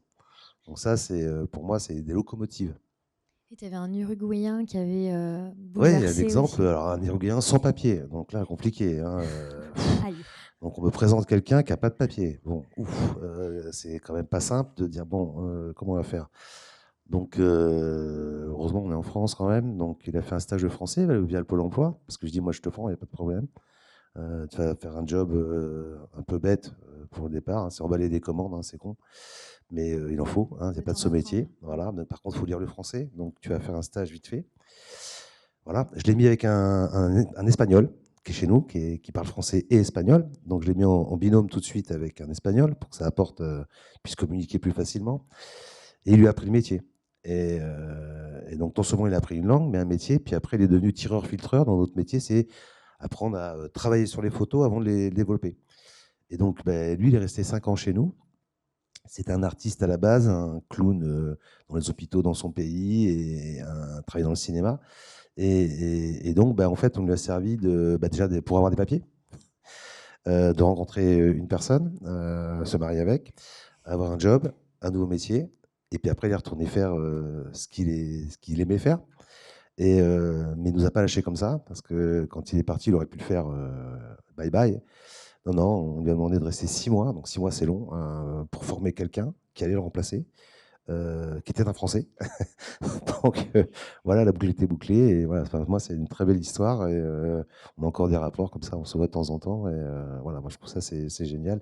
Et il nous a beaucoup apporté, une force de courage incroyable. Par exemple, quand il a fini son taf, lui, il se mettait à ranger le laboratoire, etc. Il continuait, quoi. Et les autres disaient, mince, mince. Et donc, ça me bouge moi aussi, il faut que je le fasse. Voilà. Donc ça, c'est ce qu'apportent des personnes qui viennent de l'extérieur. Pour nous, en tout cas. Une petite PME de 20 personnes. Merci beaucoup, Bertrand, pour ton témoignage. Voilà, comme quoi la diversité apporte beaucoup de richesse et beaucoup de résilience, beaucoup d'agilité dans une équipe, de solidarité. Et donc voilà, il en faut donc passer le cap. Voilà, c'est possible avec des stages de français, avec de l'accompagnement, c'est faisable. Et en plus, nous, avec la French Tech, on a la French Tech Visa. On a aussi pour nos startups innovantes des moyens pour accélérer l'arrivée de doctorants étrangers qui ont envie de faire de la recherche sur votre projet. Vous pouvez aussi accélérer ce type d'arrivée. Ça fait tilt. Tant mieux. Est-ce que tu voulais rajouter un point peut-être sur la diversité? Bien sûr, sur la diversité, moi, tout à l'heure, j'ai parlé, bien sûr, un peu plus, vous l'avez compris, de la place des femmes, mais il y a évidemment plein d'autres sujets à évoquer pour une société plus inclusive, puisque on avait commencé par ça, cette table ronde. Naturellement, c'est beaucoup plus riche pour les entreprises. On vient d'avoir des exemples assez forts. C'est d'abord des histoires humaines aussi. Et pas qu'une question de performance, même si finalement ça apporte beaucoup à l'entreprise. Tu viens de le dire, c'est aussi des histoires qui se créent qui sont très différentes, avec des profils très différents, et qu'on avance vraiment dans le bon sens. Il faut, quoi qu'il arrive, défendre ce sujet-là. Là, c'est un message qui est complètement apolitique, hein, mais on sait qu'en avançant dans ce sens, on va vers une société qui est plus apaisée. On ne peut pas être sans arrêt dans des extrêmes, etc. On en a besoin dans notre société, dans les entreprises. C'est riche pour tout le monde. Donc, merci d'avoir organisé aussi cette soirée sur ces thématiques.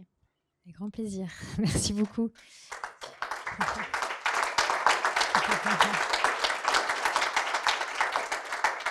Et on va vous donner aussi le mot de la fin avec cette deuxième question. Voilà, s'il y a un entrepreneur qui a envie d'être agréé entreprise adaptée, comme toi Cyril, quel chemin, combien de temps ça prend pour adapter ses processus de travail? Comment on fait pour arriver jusqu'à ce fameux agrément qui impose 55%? C'est même un appel que je fais ici. Vous pouvez toutes et tous entreprendre avec des agréments entreprise adaptée, entreprise d'insertion, c'est-à-dire d'avoir un tropisme social sur votre entrepreneuriat qui sera marqué avec une mission clairement définie. Vous serez accompagné par l'État, par des aides, par la région, par tout le monde. Et ce qui est vraiment intéressant dans ces dynamiques-là, c'est que ça vous oblige à rentrer un petit peu dans la complexité. Alors déjà, créer une entreprise, c'est déjà complexe. Là, vous allez aller un peu plus loin. C'est assez sympa comme voyage. Ce n'est pas simple tous les jours, mais c'est merveilleux à vivre.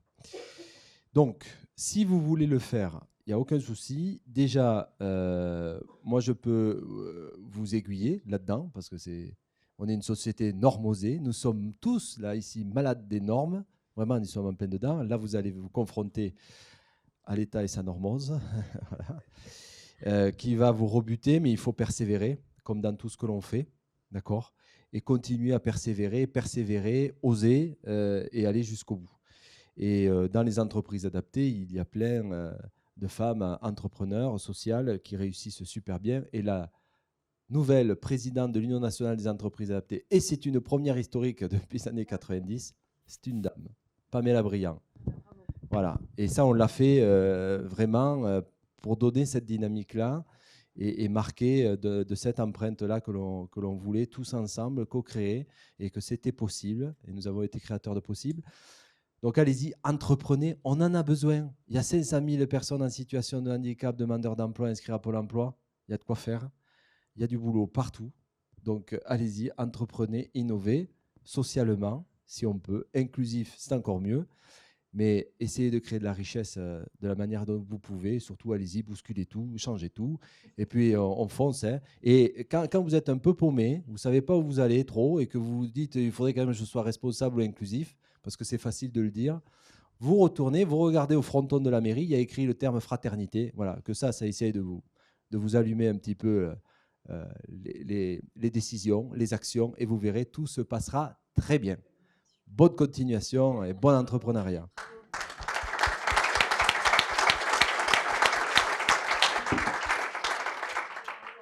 Merci Cyril. Et en plus, on a Cap Emploi, on a Pôle Emploi avec nous.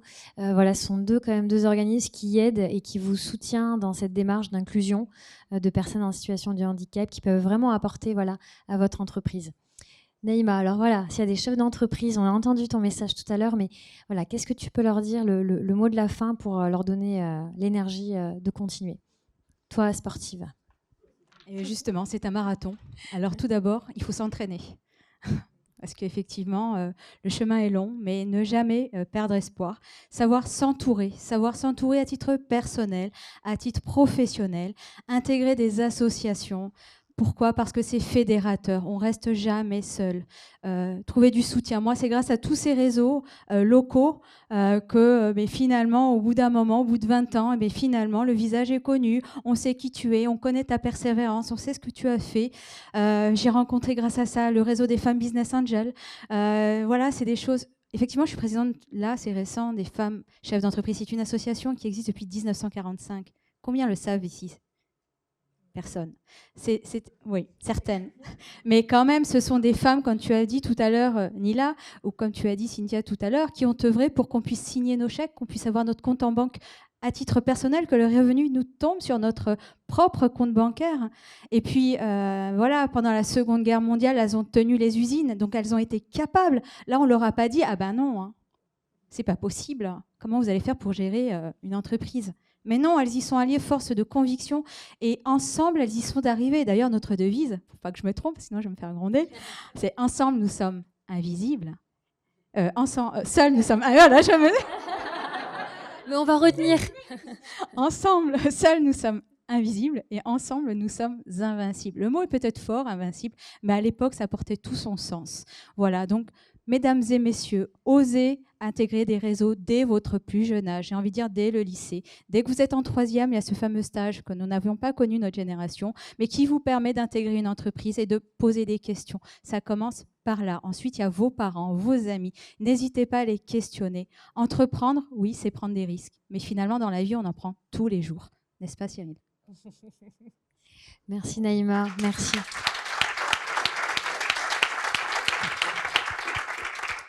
Et ça commence avec ces talents, voilà, les talents féminins. Et je voulais juste saluer l'asso aussi qui nous accompagne beaucoup du Pays Basque aux grandes écoles, voilà, qui se bat aussi pour que ces talents aillent se former, voilà, parce que les territoires eux aussi ont des talents qui méritent les grandes écoles et ils reviennent et ils vont revenir dans nos startups.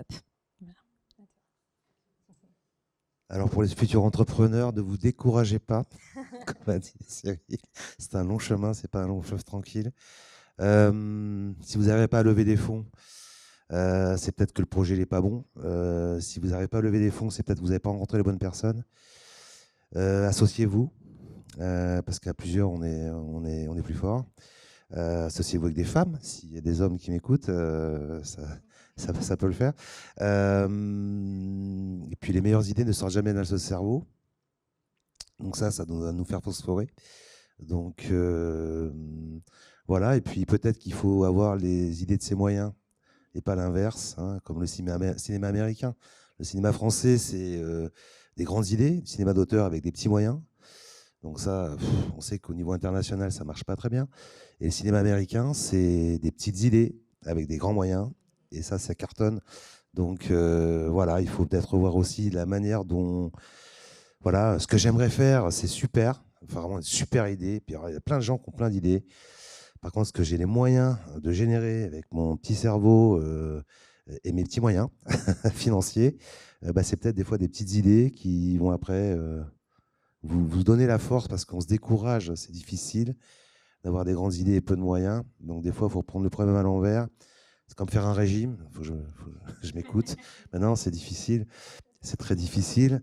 Et donc, si on se pèse tous les jours, qu'on ne voit pas de résultat, on se décourage. Si on a un petit peu de résultats tous les jours, ça nous encourage tous les jours à forcer un peu plus. Donc voilà, si on revoit un petit peu nos idées, ça nous permet d'y arriver. C'est souvent plus long que prévu. Voilà. Merci beaucoup.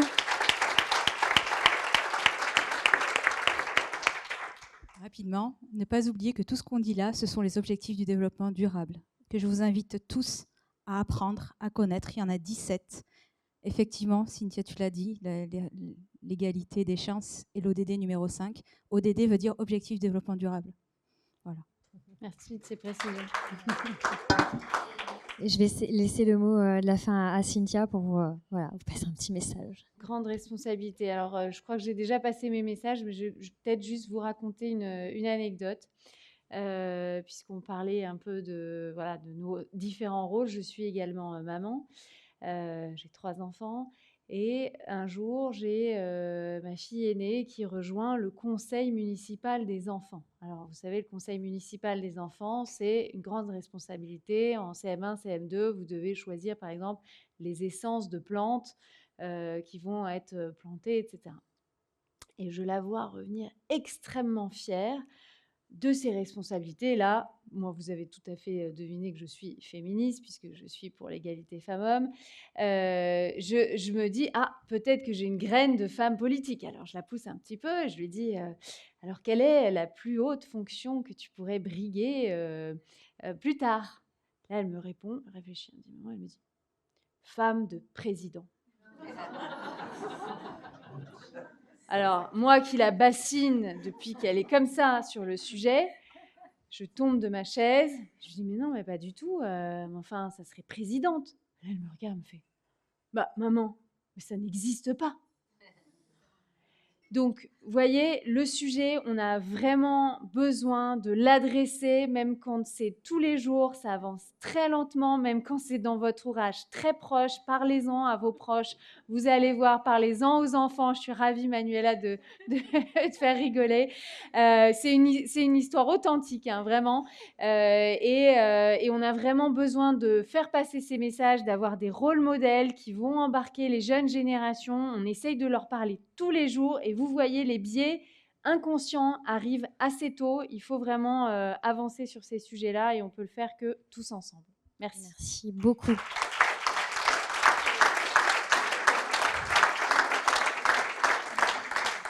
Un énorme merci. Du coup, moi, je fais mon dernier appel. Il y a un événement qui s'appelle Mon Innovation, Mon Territoire. Alors, on cherche des femmes et des hommes pour animer des ateliers et donner le message à nos jeunes lycéens, parce qu'on va faire venir 500 lycéens à l'Estia le 30 novembre et puis 300 citoyens à l'Estia le 2 décembre, un samedi après-midi. Et donc, les lycéens, ça sera un jeudi. Et on a besoin de vous pour animer des ateliers, pour leur donner envie, voilà, d'aller sur l'impact positif, la RSE, d'aller sur le code, l'informatique, la tech, d'aller sur l'industrie du futur, d'aller sur le design, l'innovation. Voilà, on a besoin de vous. Donc, suivez nos réseaux sociaux. On lancera un appel. Et si vous avez envie d'animer des ateliers auprès des lycéens, on est là. Voilà. Merci. Place au cocktail et au concert. Merci à tous.